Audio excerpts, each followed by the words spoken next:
and record this because I want to say something before the prayers. I don't usually do things like this, but we've got this thing going on in the Middle East, and it's on people's minds and it's on their hearts. And I have had more than one person ask me my opinion on whether this is some end time development. And the answer to that is, I don't think about that. I hate to tell you don't do that, but that would be my recommendation. We're told nobody knows the hour of the day, and we're told we've got work to do, work until evening comes. And what you see in these prayer requests is that with all of that going on, and it's going to affect us. I'm almost more worried that it's not end times, because I think we're going to have to deal with some difficult times as a result. Unless there's just divine intervention, that's going to happen. And it would be comforting to think, well, it's only going to be for a short time, right? I think we're explicitly told, don't waste your time with that. And what I want you to see is, with all the people who are concerned about that, there are pastors all over the country, probably the world, doing sermons on end time stuff. We have this prayer list. We have people we're concerned about. And those things go on, regardless of what's really going on in the Middle East. If it is the beginning of end times, I don't know. This doesn't change. This is who we are. This is who we're supposed to be. And we don't cease to have these concerns for ourselves, our family, for our extended family, the friends, the body. My strong advice would be, keep your eyes open, but don't let it take your eyes off of what we have in front of us right now, the normal us and the people that come in. Cindy has this list, these people, because of where she's been, that she now tries to help people who are going through cancer. And she has people that are on her heart that she brings to us for prayer. This doesn't go away, and this is who we are. Yeah. God, we see these things and we worry about things that aren't ours to worry about. We get distracted. We forget. We say, I'll pray for you, and then we forget to do that. We have people that are sent into our lives, and we miss those. We have people on this list, these that Cindy has brought to us, that are dealing with cancer, and that brings them to Cindy. And we're concerned about people. We feel the extension of the love, the grace that you show us. And we remember to talk to you about them. And sometimes we don't even know what to ask, but you know our hearts. We have these others. We always remember Alton and Kathy and Phil and Cherie. This is a continuing thing. We ask for strength. We ask for comfort, understanding.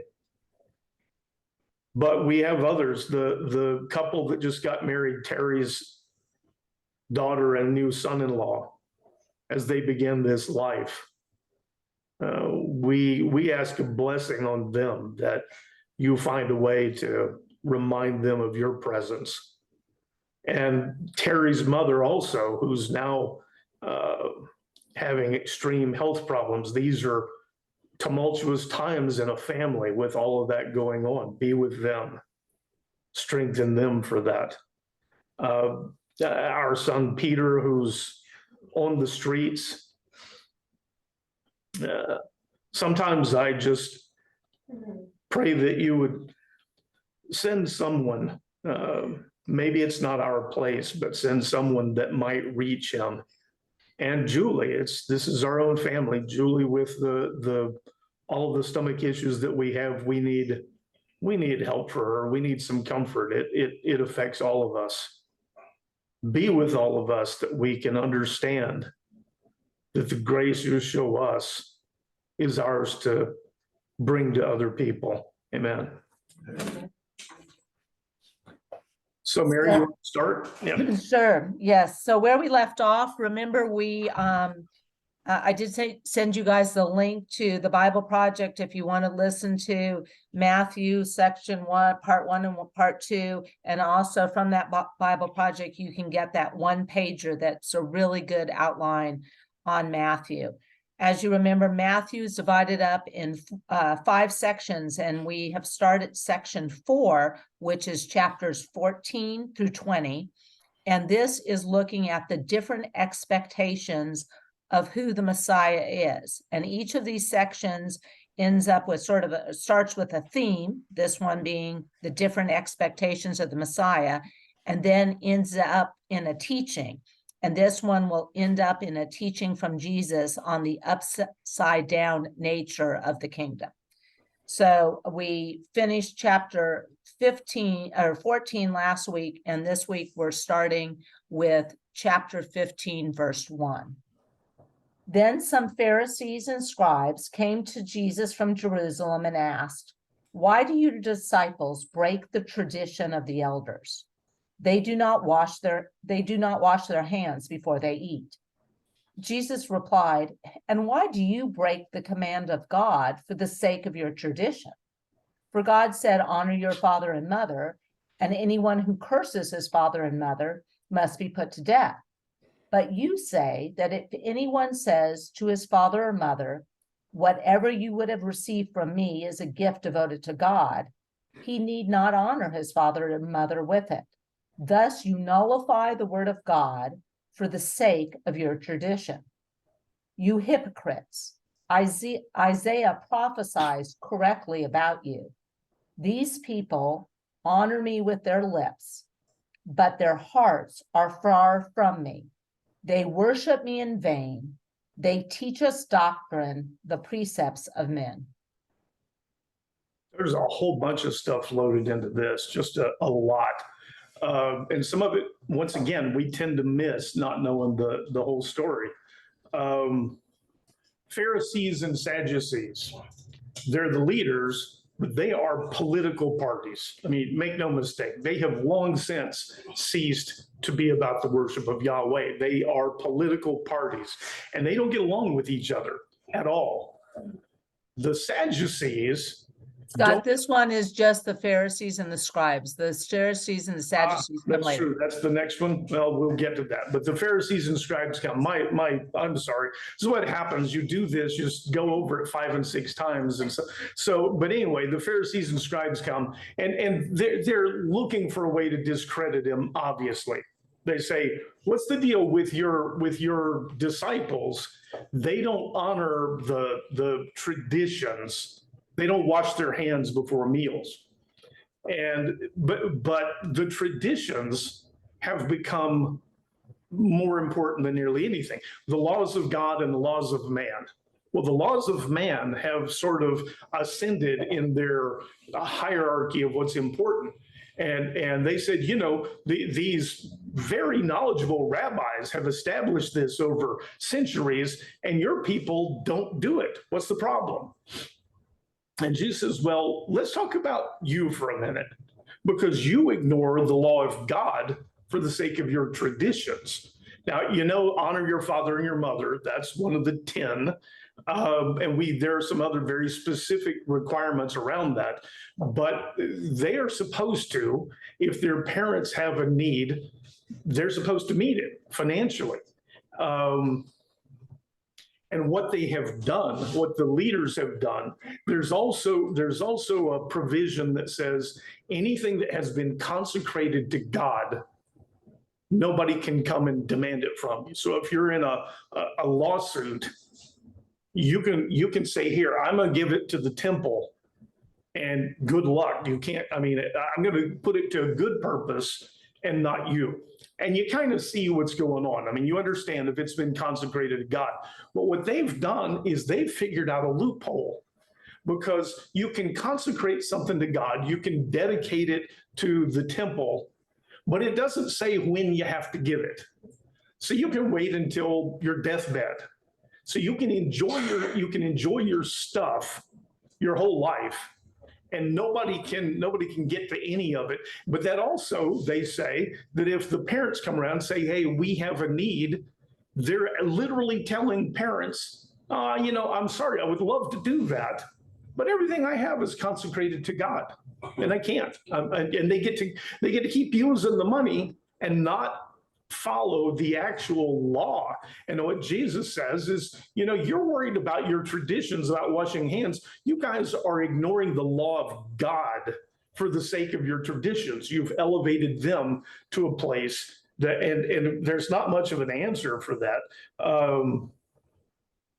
You need not honor your father. You nullify the word of God for the sake of your traditions. And then he quotes Isaiah. And in this Matthew gospel, Isaiah comes up a lot. Isaiah was really bold, and he made a lot of messianic Messiah predictions. And he was bold enough to say, thus saith the Lord, and his stuff is powerful. So he quotes Isaiah, who says, these people honor me with their lips, but their hearts are far from me. And that's what you see with the Pharisees, the scribes. They claim that they're worshiping God, but it's not their hearts. They're taking care of themselves. And then he says something else. They worship me in vain. They teach as doctrine the precepts of men. Mary, you want to talk about that? We talked about it kind of extensively this week. No, you go ahead on that one. Yeah, thanks. Give it to me. This idea of teaching the precepts of men as if they're doctrine was not limited to back then. I mean, it is within. And I was going to say, Scott, I know where you're going now, is this whole, Scott never likes to do sermons. I mean, this is a Bible study, not a sermon, but what we should be reminded of, and what is sometimes our religious traditions become more important than what's in this book that we're studying. And we have to really check ourselves with some of the things. And some of them we were raised with, they're part of the family. And there's nothing wrong with traditions. There's nothing wrong with religious traditions. But when they become more important than the word, there's a problem. And it is rampant. I don't guess it's ever been any different. I've only lived in my time, but it was a thing then, and it's a thing now, and you can kind of extrapolate that in between. It's been a thing. Our son, we were sitting at the dinner table, and he doesn't like to go to church anymore. He says he doesn't like this. But I said, well, why? He says, because God has too many rules. And I said, God really doesn't have that many rules, Peter. It's not, what you're being told. I said, we had a bowl of spaghetti. And I said, what if you picked up that bowl of spaghetti and dumped it on your head right now? Was that against God's law? Is that against God's rules? Yeah, I said, no, it's not. That's my rule. And I don't think it's a good thing to do. Don't do it. But it's just not a thing that God has said, thou shalt not dump a bowl of spaghetti on thy head. We do this. We take our traditions and elevate them to the same status as the law of God, and that's what has happened here. And he says this thing about them being the people Isaiah was talking about, and that's insulting. You get that they're going to be angry about when he said, who Isaiah was talking about? He was talking about you. That's going to make them mad. We are beginning to hit that point that I talk about where Jesus, it's just about time for him to head to Jerusalem with the knowledge and the intent of being the sacrifice. And when he does, when that time hits, his comments begin to get more pointed, more insulting. And it makes certain that by the time he gets to Jerusalem, they're ready to kill him. This is not an accident. So you see those words, and it is, it is insulting. And it's intended to be. There's another scripture that says, there will come a time when men will no longer accept sound doctrine, but with itching ears will seek out men to tell them what they want to hear. That's this. We make up rules that are easier to follow than love your neighbor as yourself. And so we set up these things, but that's what's going on. If this sounds like we're going to be insulting, it is. And you're going to see today and then next week, this sudden kind of shift where he really is going after him. And it's intentional. Okay, Matthew 15, verse 19. Jesus called the crowd to him and said, "Listen and understand. A man is not defiled by what enters his mouth, but by what comes out of it." When the disciples came to him and said, "Are you aware that the Pharisees were offended when they heard this?" But Jesus replied, "Every plant that my heavenly Father has not planted will be pulled up by its roots. Disregard them. They are blind guides. If a blind man leads a blind man, both will fall into a pit." Peter said to him, "Explain this parable to us." "Do you still not understand?" Jesus asked. Do you not yet realize that whatever enters the mouth goes into the stomach and then is eliminated? But the things that come out of the mouth come from the heart, and these things defile a man. For out of the heart come evil thoughts, murder, adultery, sexual immorality, theft, false testimony, and slander. These are what defile a man, but eating with unwashed hands does not defile him. So this is all one incident. These two, there's no passage of time. The Pharisees and scribes are there, and he has just told them this thing about themselves. And then he turns to the crowd and he says, "Come here, let me tell you something. What goes into a man's mouth doesn't defile him. It's what comes out of his mouth." Now, you know that the Jews have dietary laws, the kosher laws. They're pretty intense. When we first went to Israel and went to the grocery store for the first time, you know what's coming, don't you? Yeah, I do. All we knew was that they don't mix meat and dairy. And so when we got to the conveyor belt at the checkout line, we put all the meat up and we put a divider in between and we set all the dairy stuff because we were stupid. But we didn't want to offend. We didn't want to do anything wrong. They would have laughed if they ever knew this. They would have laughed at us. But they have dietary laws, and they're very, very important to them. The ones who keep kosher, it's difficult to do. And they have elevated these dietary laws to the point that if you eat something wrong or the wrong way, you're defiled. You literally have to go through a period of cleansing before you're allowed to come back into the temple, before you're allowed to make sacrifices. By eating the wrong thing, touching the wrong thing, you're unclean, you're defiled.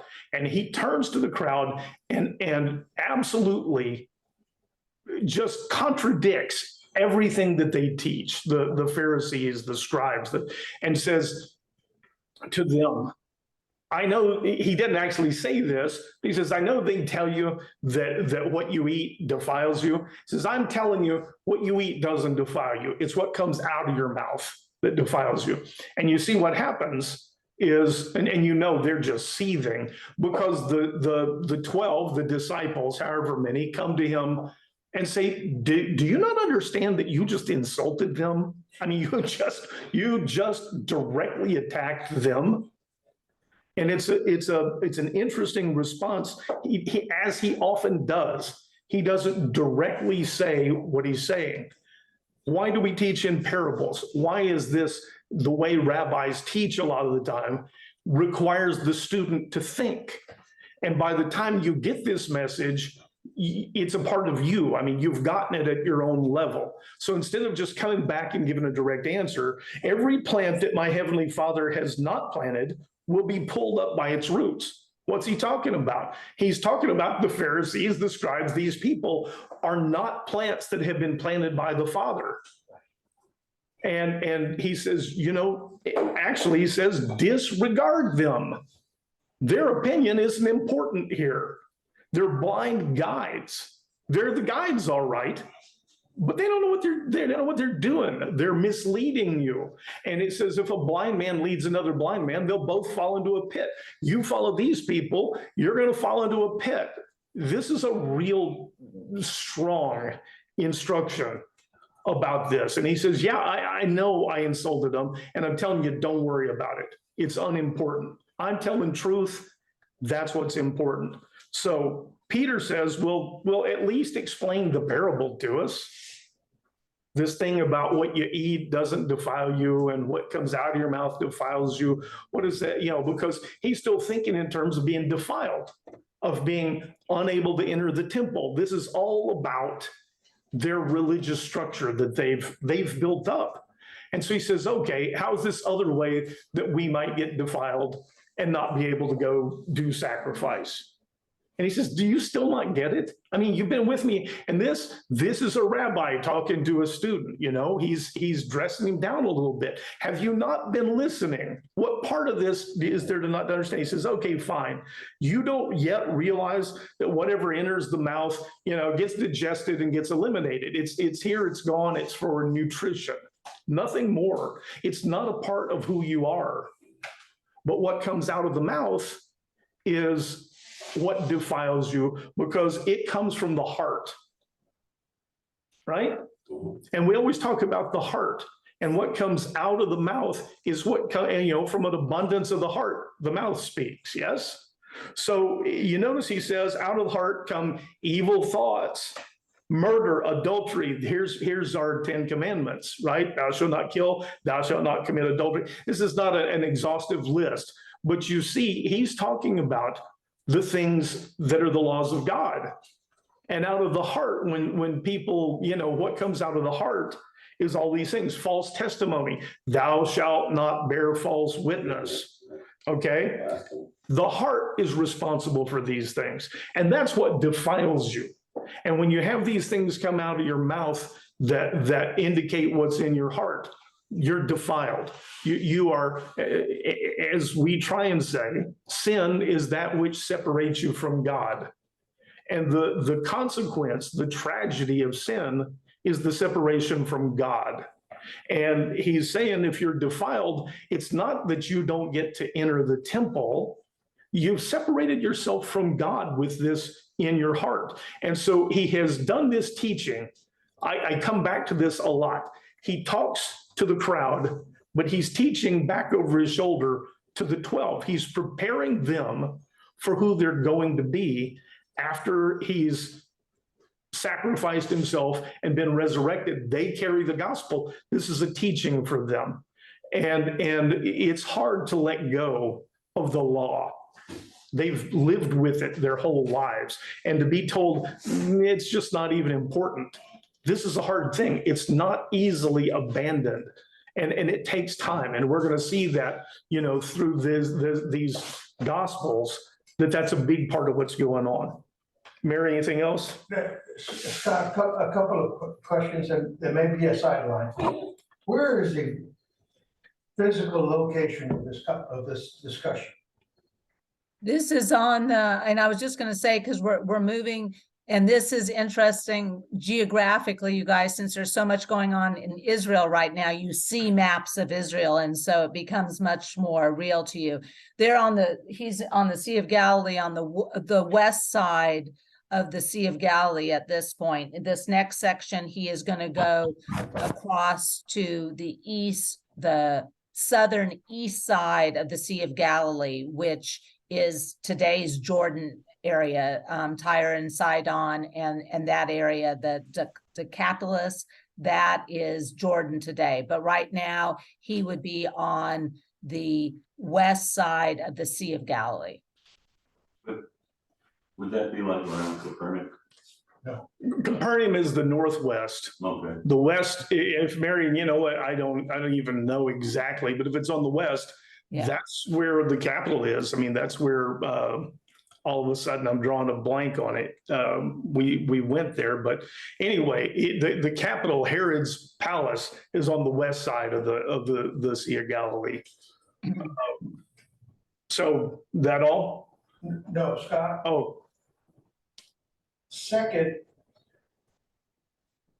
the parable is about the plant that God, my father, put down here. Is this not, have we left the fishing area where he's talking to farmers, not to fishermen? the two in the Galilee area are inextricable because there's water there. Yes. It's a garden. I mean, after 48, you know, I mean, Israel becomes a state and everything.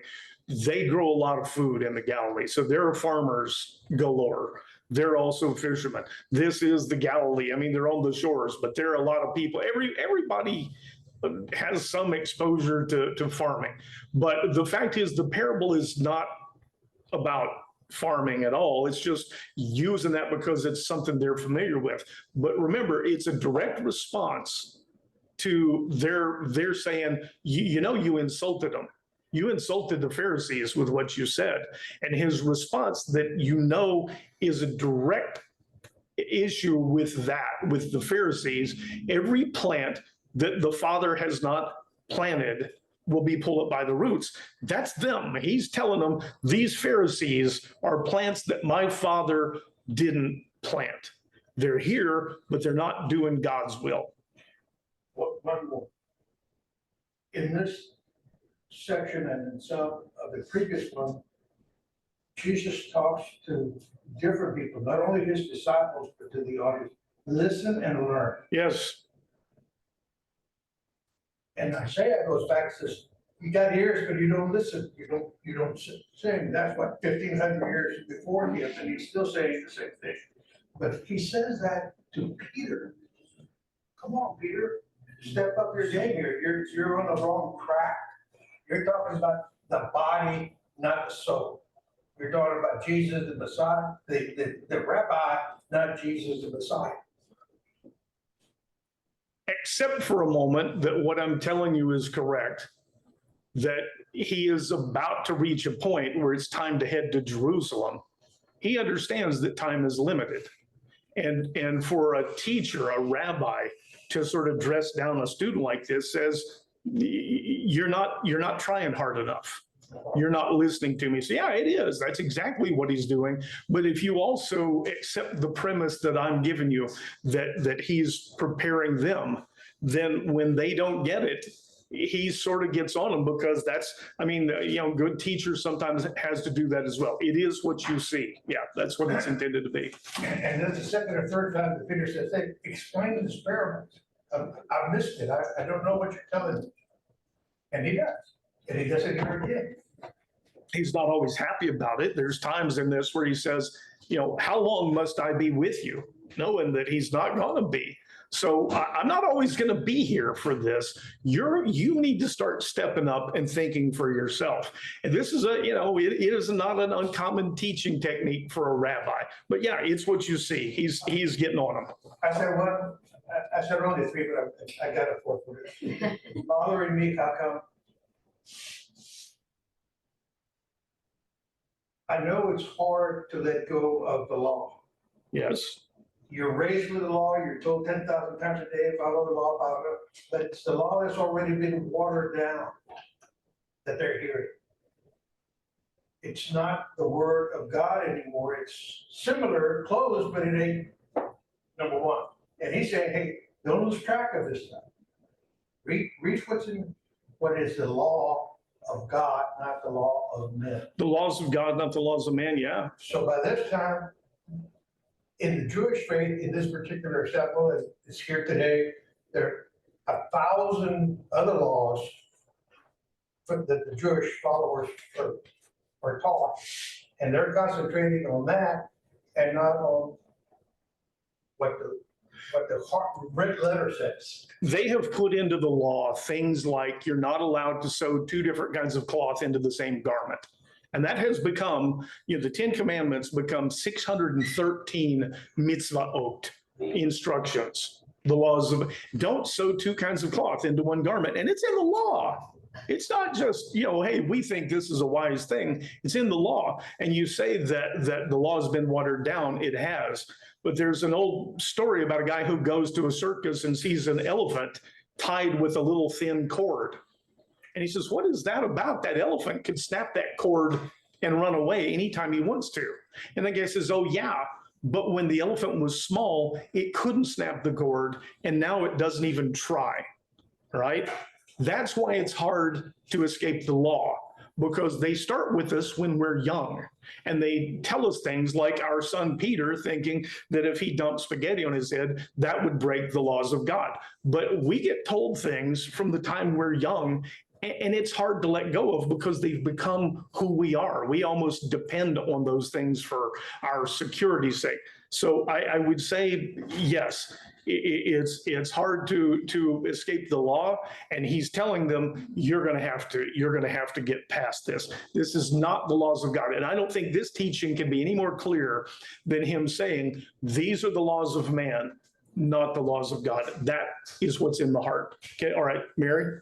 Yeah, so chapter 15, verse 21, excuse me.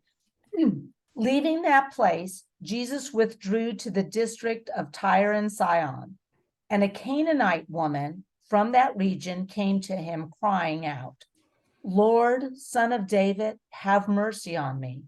My daughter is miserably possessed by a demon. But Jesus did not answer a word. So his disciples came and urged him, send her away, for she keeps crying out after us. He answered, I was sent only to the lost sheep of the house of Israel. The woman came and knelt before him. Lord, help me, she said. But Jesus replied, it is not right to take the children's bread and toss it to the dogs. Yes, Lord, she says, even the dogs eat the crumbs that fall from their master's table. O woman, Jesus answered, your faith is great. Let it be done for you as you desire. And her daughter was healed from that very hour. So this story gets beaten up badly.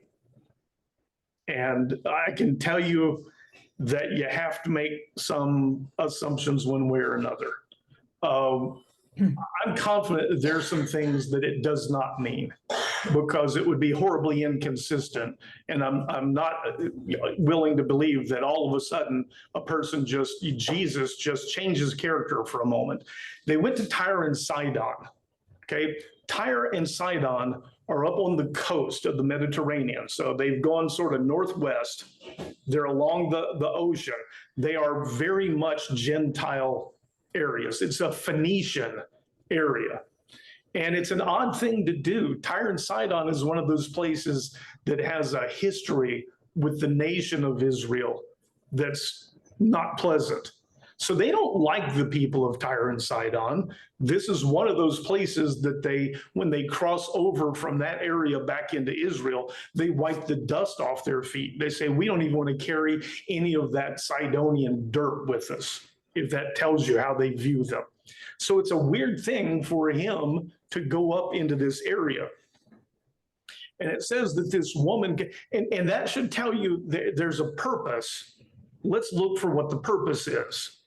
So there's a woman, says she's a Canaanite woman. That's what they would view as a pagan society. And she comes along and she says, Son of David, have mercy on me. That's a good start, right?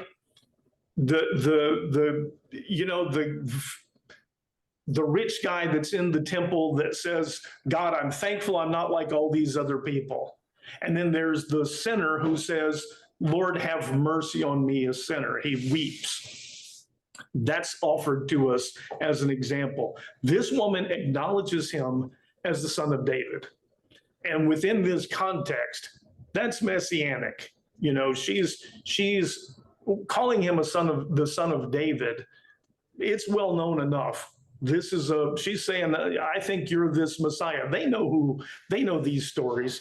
Nothing is ever, by the way, especially when you deal with the Jews, nothing is ever that cut and dried. They're Jews who live up here. They live in Tyre and Sidon. The reason is there's a lot of money to be made in a port city, and they'll shake the dust off their feet when they finally come home, but they'll stay up here and make money. So these ideas are not totally alien. She calls him son of David, and she says, have mercy on me. She's following them and yelling. She's trying to get their attention. And his disciples come to him and say, send her away. This is not becoming. For one thing, having a woman like this address a rabbi,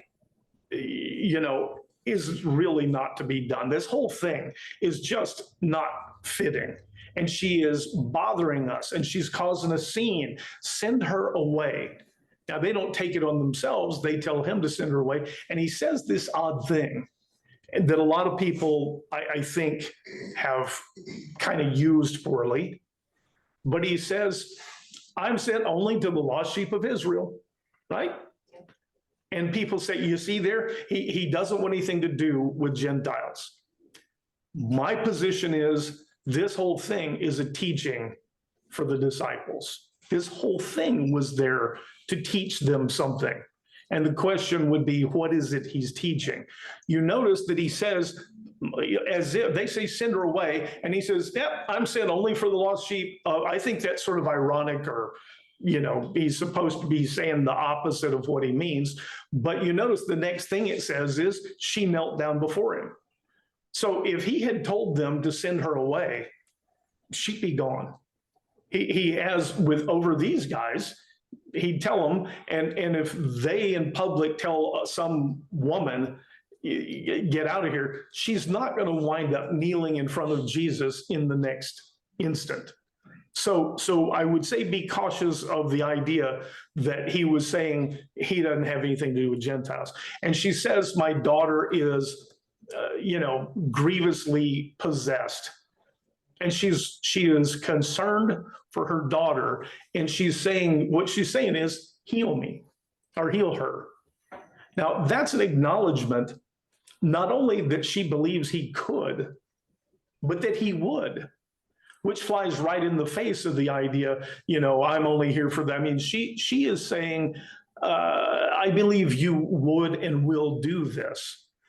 And his comment, once again, is very, very odd, because he says, it's not right to take what's intended for the children and feed it to the dogs. And it sounds terrible. It sounds harsh. The fact is, most of the good Jews, the leaders, would take the position that this woman is a dog. Dogs are not well thought of. In Israel, it was full of feral cats. There were no dogs. We went to Jordan. Jordan is full of feral dogs. The dogs are not a big thing. And so most of them would have said, she's nothing more than a dog. And yet her response is, yes, Lord, as in, I know, I understand. It's not right to take what's intended for the children and give it to dogs. But even the dogs get the scraps. She's saying I believe there's enough to go around.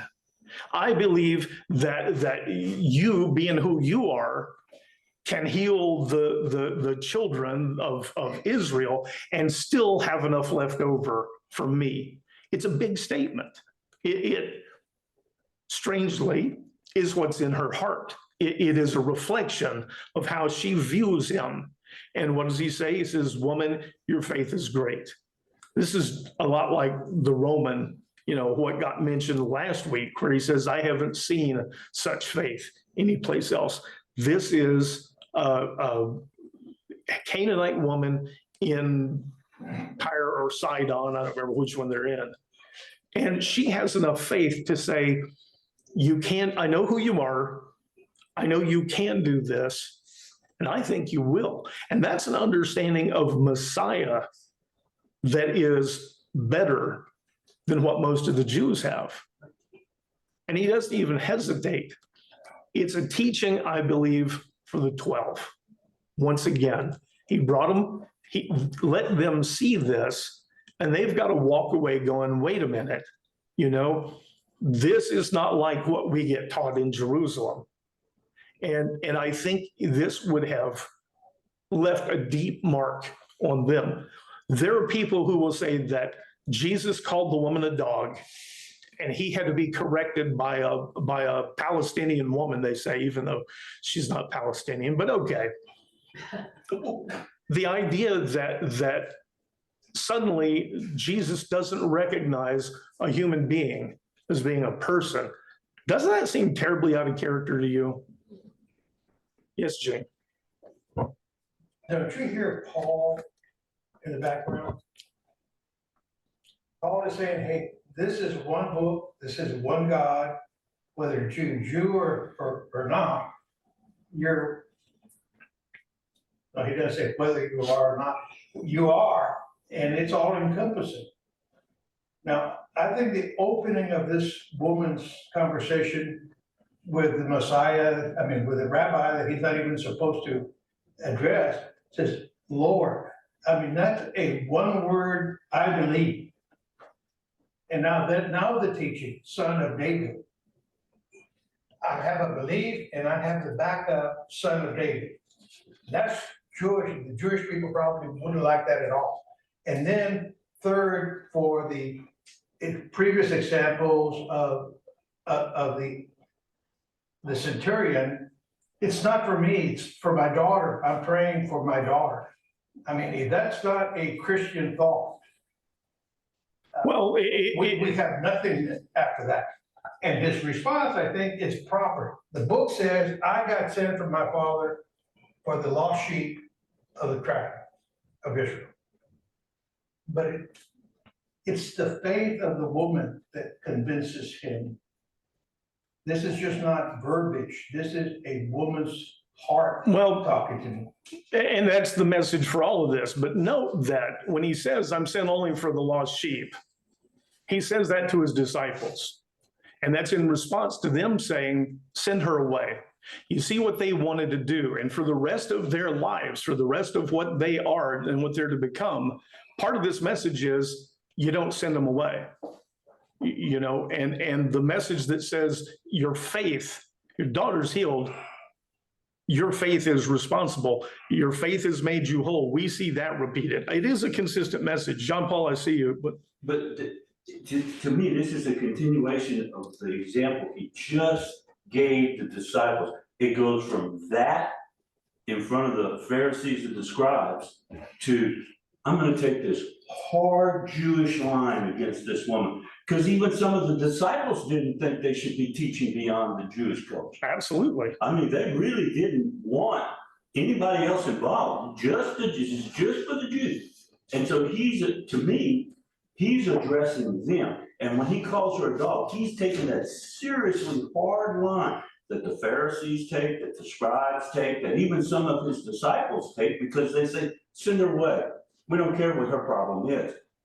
And he turns that around so that they can understand it's a parable, but it's a parable that's alive right in front of them. He gives her the opportunity to express what he knows is in her heart. Right. He's heard her say, son of David. He's heard her beg for the help. He knows what's in her heart. And he gives her a chance to, this hard line approach is not him saying, I'm not going to heal your daughter because you're a Gentile. He's actually given her a chance to show that faith so that he can say, do you guys see this? And now let me show you what the result is. And it's a demonstration of that. They have to take that. They would have to take that and say, hey, wait a minute. Maybe we should rethink, because he demonstrated, rather than just telling them, it's okay for you to interact with Gentiles. It's okay for you to bring God's love and forgiveness and atonement to Gentiles. Instead, he demonstrates it.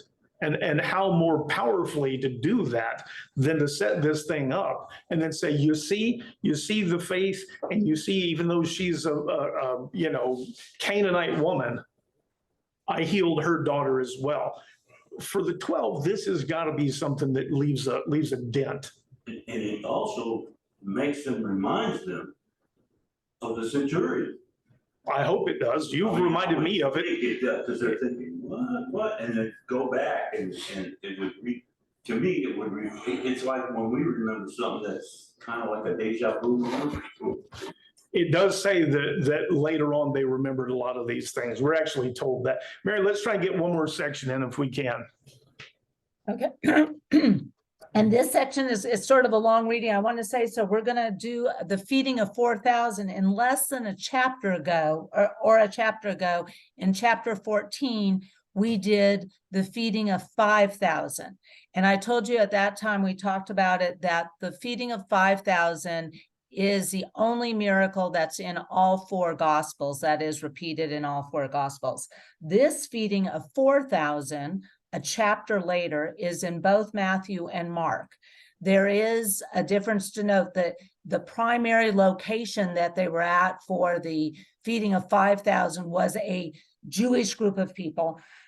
This would have been a Gentile group of people, one. Two, you have to ask the question, why would Matthew, a chapter later, put in a very similar story? And the third point is, we always tell you there was no chapters and verses. So I'm going to read all the way through chapter 16, verse 12, because this story goes together. So I'm starting at chapter 15, verse 29. Moving on from there, Jesus went along the Sea of Galilee. Then he went up on a mountain and sat down.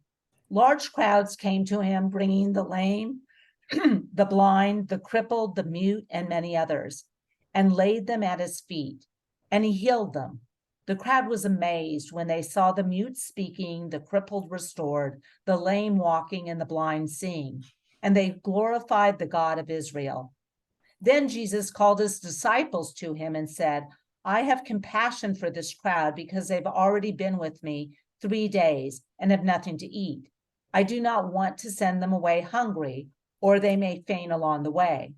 The disciples replied, Where in this desolate place could we find enough bread to feed such a large crowd? How many loaves do you have? Jesus asked. 7, they replied, and a few small fish. And he instructed the crowd to sit down on the ground. Taking the 7 loaves and the fish, he gave thanks and broke them. Then he gave them to the disciples, and the disciples gave them to the people. They all ate and were satisfied. And the disciples picked up 7 basketfuls of broken bread that were left over. A total of 4,000 men were fed, in addition to women and children. After Jesus had dismissed the crowds, he got into the boat and went to the region of Magadan. Then the Pharisees and the Sadducees came and tested Jesus by asking him to show them a sign from heaven. But he replied, When evening comes, you say, the weather will be fair, for the sky is red. And in the morning, today it'll be stormy, for the sky is red and overcast. You know how to interpret the appearance of the sky, but not the sign of the times. A wicked and adulterous generation demands a sign, but none will be given it except the sign of Jonah. Then he left them and went away. When they crossed to the other side, the disciples forgot to take bread. Watch out, Jesus told them. Beware of the leaven of the Pharisees and the Sadducees. They discussed this among themselves and concluded, it's because we did not bring any bread. Aware of the conversation, Jesus said, You of little faith, why are you debating among yourselves about having no bread? Do you still not understand? Do you not remember the 5 loaves for the 5,000 and how many basketfuls you gathered? Or the 7 loaves for the 4,000 and how many basketfuls you gathered? How do you not understand that I was telling you about bread? And beware of the leaven of the Pharisees and the Sadducees. Then they understood that he was not telling them to beware of the leaven used in bread, but of the teaching of the Pharisees and the Sadducees. So there's not time to do this whole thing. Justice. We may have to pick up next week a little bit of this. One of the first things I want you to see is, you notice Mary read the end of 15 and just launched right through into 16. We try and remind you that when this was written, there were no chapter and verses. And often enough, the chapter breaks come at some really, really inconvenient places that aren't meant to be there. And in sermons, they typically stop at the end of a chapter, and you don't have the benefit of realizing, hey, wait a minute, there's something really important. Or they begin at the beginning of a chapter and you don't know that right before, this is all part of one incident that's related.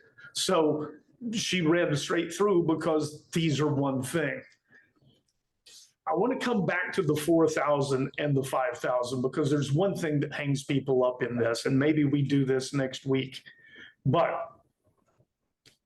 after this feeding, they go to another place and the disciples forgot to bring bread.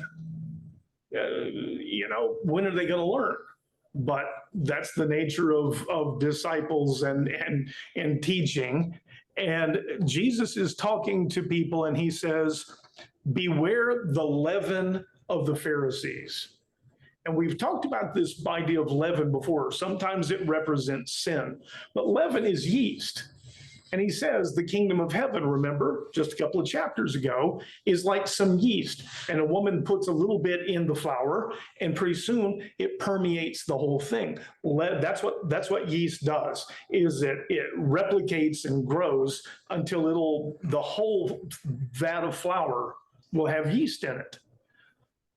And he's talking about teachings that tend to get in people and spread, and it becomes hard to get rid of, like these teachings about the law. So he says, beware the leaven of the Pharisees. And this is supposed to be funny. I'm sorry, but it is. Beware the leaven of the Pharisees, and the disciples hear it and they go, oh man, he's talking about yeast because we forgot to bring bread. He's probably thinking we're going to need to come up with some yeast somewhere to make our own bread. And they're kicking themselves. And that's what's going on. Yeah. And they think it's because we didn't bring any bread, and he's getting us told, right? And so aware of the conversations, Jesus says, you of little faith. Once again, you just don't get it, guys. Why are you debating amongst yourselves about bread? This is not about bread. The leaven of the Pharisees is not about bread. Do you still not understand? And then he reminds them, and I am gonna say this much about this feeding. It's two separate incidents. There are people who will tell you that it's just one incident that's mentioned twice, and they're just mixed up. And right here, Matthew quotes him as saying, do you not remember the time the 5,000 and how many baskets were left over? Do you not see the power of God in this? Have you forgotten about the 4,000 and how much you had left over then? Guys, pay attention to what I'm telling you. He says, how do you not understand that I was not telling you about bread? But beware the leaven of the Pharisees and the Sadducees. And the leaven that they bring is this teaching, this legalism, the things that they teach the people that have spread. And he's telling the people, and he's telling them, beware of that. It is a contiguous teaching. It's one, these things are all linked, and Matthew is teaching us topically. He's giving us examples that are sometimes, they're not chronological for a reason. And he says straight out, then they finally understood that he was not telling them to beware of the leaven used in bread, but of the teaching of the Pharisees and Sadducees. Sometimes Mary and I are in this position, we've read ahead. And so, earlier when we were talking about leaven, and the thing came up about whether that's sin, because leaven is always sin, of course, and we don't want to just skip around. But you see, there comes a point where Jesus says directly, the leaven of the Pharisees is their teaching. And it says they finally got it. They finally got his teaching. That's what he's telling them about. And when it says to beware of that, is because these teachings spread and they become something that takes on the importance of the actual law of God. Yeah, it's one contiguous teaching, Gene. It always is. It's one book. The 4,000 and the 5,000, there is the idea that this is the Decapolis. And he says, I have compassion on these people. And that sounds just like what he said the first time. It would, once again, for the 12, hearing him talk about compassion on this Gentile, the Decapolis, these are Gentile cities. Having compassion on them, what does that put in their brain? It reinforces this is not all about the Jews. And he does this miracle. I would think they might even be surprised. They were much more dismissive about just saying, there's no place to get bread. I wouldn't be surprised if they were just thinking, wait, we don't want to feed a bunch of Gentiles. Surely you're not gonna do that.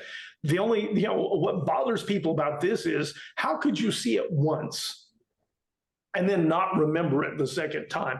I don't know. It's a little tough for me too.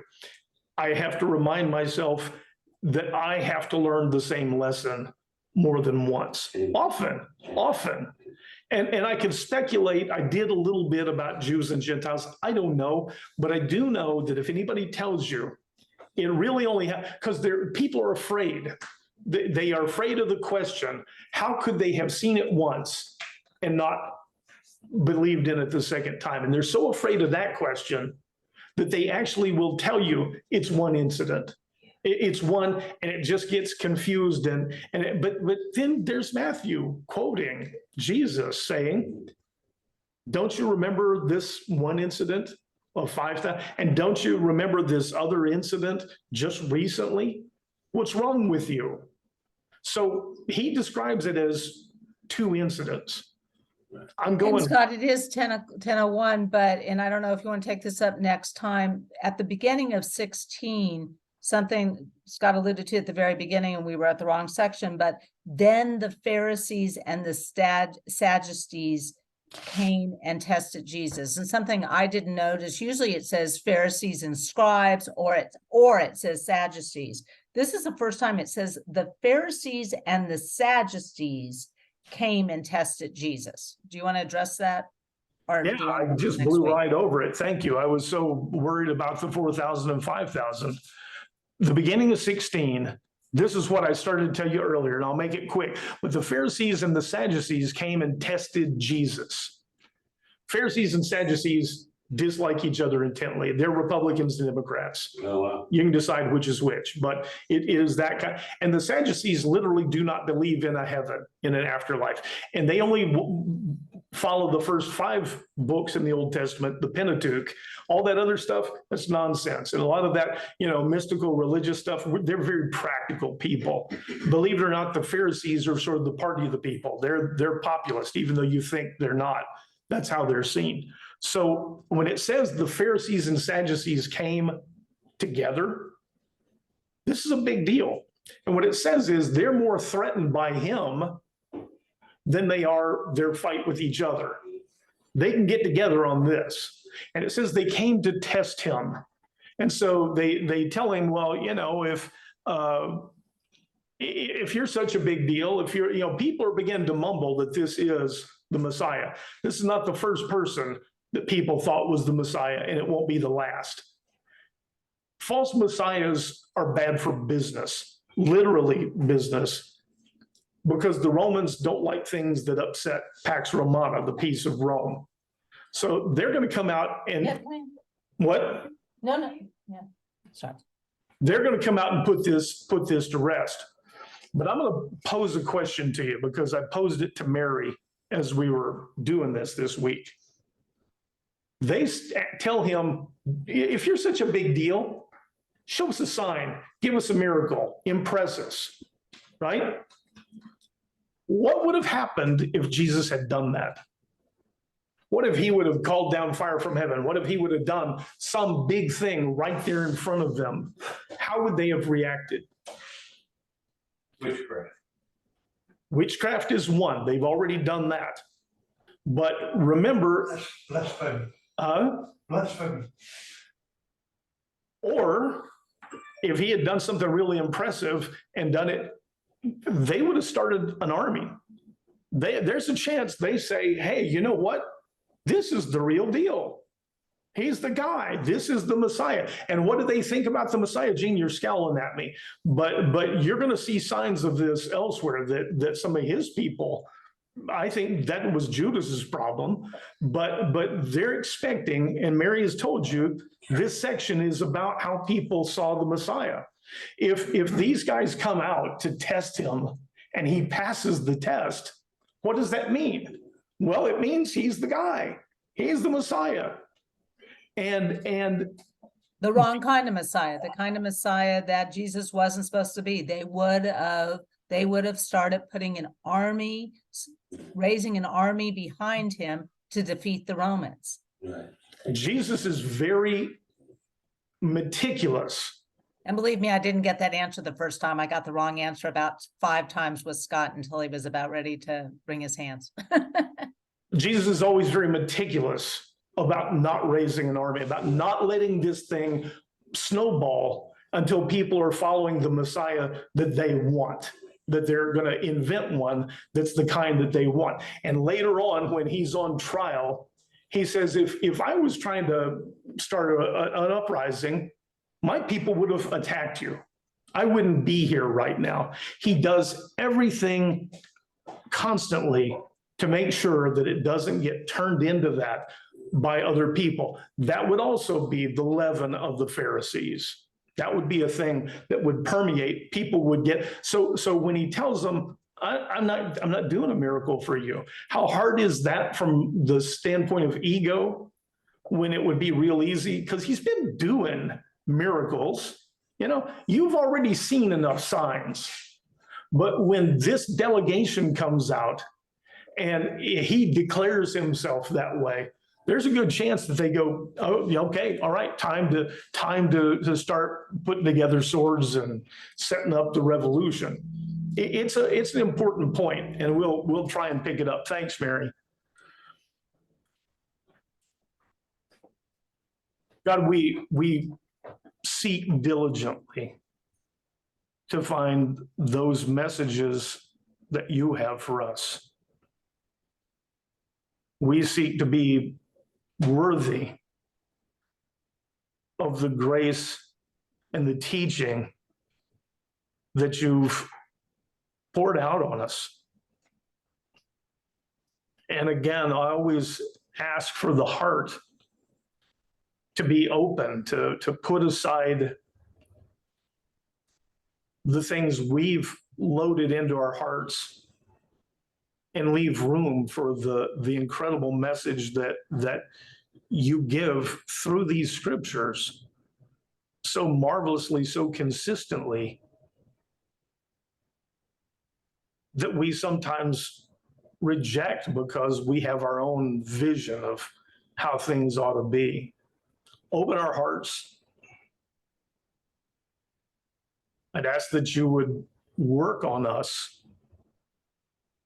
Remind us, these people that we prayed for, these that we're so concerned about, we renew that call.